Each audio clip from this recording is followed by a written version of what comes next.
हमारी, आपकी और पूरे वर्ल्ड की सबसे पसंदीदा ऐप व्हाट्सएप ने अपने भारतीय यूजर्स के लिए एक बहुत ही उपयोगी सर्विस की शुरुआत की है।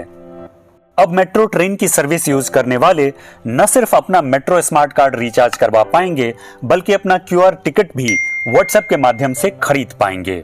इस सर्विस का इस्तेमाल करके अब आप मेट्रो टिकट काउंटर के सामने लगने वाली लंबी भीड़ से अपने आप को बचा पाएंगे और अपना ढेर सारा कीमती समय भी बचा लेंगे। आइए वीडियो में आगे देखते हैं कि हम व्हाट्सएप की इस सर्विस का इस्तेमाल कैसे कर सकते हैं। इसके लिए सबसे पहले हम अपना व्हाट्सएप ओपन कर लेते हैं। व्हाट्सएप ओपन करने के बाद ऊपर मेनू वाले ऑप्शन से हम पेमेंट वाले सेक्शन में जाएंगे।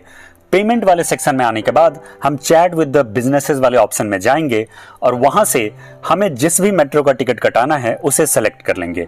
मुझे दिल्ली मेट्रो का टिकट कटाना है तो मैं दिल्ली मेट्रो को सेलेक्ट कर लेता हूं। अगले विंडो में हम एक हाई लिखकर दिल्ली मेट्रो को भेज देंगे। हमारा हाई वाला ऑप्शन रिसीव होने के बाद दिल्ली मेट्रो की तरफ से हमें एक वेलकम मैसेज मिलेगा और हमें यहां से अपना प्रेफर्ड लैंग्वेज सेलेक्ट करना है। तो चलिए मैं यहां से इंग्लिश लैंग्वेज सेलेक्ट करके भेज देता हूं। लैंग्वेज ऑप्शन सेलेक्ट करने के बाद हमें अगला मैसेज मिलता है ट्रांजैक्शन ऑप्शन सेलेक्ट करने का। यहां पे हमें 3 अलग अलग ऑप्शंस मिलते हैं, buy ticket, smart card top up और रिट्रीव टिकट का। उसके नीचे एक और विंडो है जहां से हम अपना लास्ट ट्रांजैक्शन देख सकते हैं और कस्टमर सर्विस को भी कांटेक्ट कर सकते हैं। तो चलिए हम स्मार्ट कार्ड टॉप अप वाला ऑप्शन चुन लेते हैं। इस ऑप्शन को चुनने के बाद अगले मैसेज में हमें क्लिक हेयर वाला ऑप्शन चुन लेना है। क्लिक हेयर वाले ऑप्शन को सेलेक्ट करने के बाद हमारे सामने ये क्विक रिचार्ज वाला विंडो खुल जाता है। यहां पर दिए गए सारे डिटेल्स को अब ध्यान से देख लीजिए और सारे चार्जेस और टर्म्स एंड कंडीशंस को पढ़कर समझ लीजिए। यहां हमें सबसे पहले उस मेट्रो कार्ड का नंबर डालना है जिसे हम टॉप अप करवाना चाहते हैं। तो चलिए मैं यहां अपना मेट्रो कार्ड नंबर डाल लेता हूं। उसके बाद हमें अमाउंट सेलेक्ट करना है जितने का भी हम रिचार्ज करवाना चाहते हैं। मैंने 100 रुपीज वाला रिचार्ज सेलेक्ट कर लिया है। अब सबसे नीचे हमारे पास पेमेंट का ऑप्शन मिलता है। अगर आप किसी यूपीआई ऐप से पे करना चाहते हैं तो पे विथ यूपीआई वाला ऑप्शन सेलेक्ट कीजिए। अगर आप किसी दूसरे मोड से पे करना चाहते हैं तो पे विथ अदर मोड्स वाला ऑप्शन को सेलेक्ट कर लीजिए। हम यहां पर पे विथ यूपीआई वाला ऑप्शन सेलेक्ट कर लेते हैं। पे विथ यूपीआई को चूज करते ही हमारे सामने एक दूसरा विंडो खुलेगा और यहां से हमें ये कंटिन्यू वाला ऑप्शन सेलेक्ट कर लेना है। कंटिन्यू का ऑप्शन चूज करने के बाद हमारे यूपीआई ऐप पर एक मैसेज आता है जहां पर वो अमाउंट रिफ्लेक्ट होता है जो हमें पे करना है। हमें अपने यूपीआई ऐप के थ्रू ये अमाउंट पे कर देना है।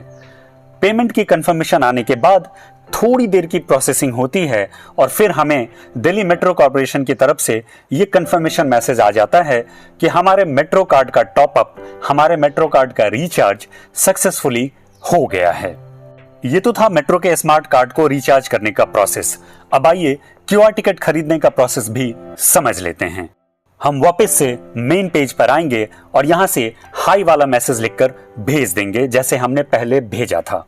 हमारे हाई वाले मैसेज को भेजने के थोड़ी देर बाद हमारे पास मेट्रो की तरफ से मैसेज आ जाएगा लैंग्वेज सिलेक्शन वाला। हम यहां से अपनी पसंद का लैंग्वेज सेलेक्ट कर लेते हैं।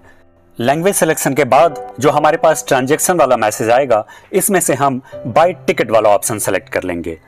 बाय टिकट वाला ऑप्शन सेलेक्ट करने के बाद अगले मैसेज में हमारे पास जो ऑप्शन है वो है क्लिक हेयर वाला। तो चलिए हम क्लिक हेयर वाला ऑप्शन सेलेक्ट कर लेते हैं। इस ऑप्शन को सेलेक्ट करते ही हमारे पास ये नया विंडो खुल जाएगा।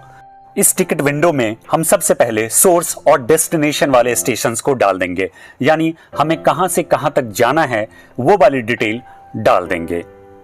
हमने राजीव चौक से रिठाला मेट्रो स्टेशन तक का टिकट मांगा है। इन दोनों स्टेशन के बीच का जो भी किराया है वो हमारे सामने आ गया है।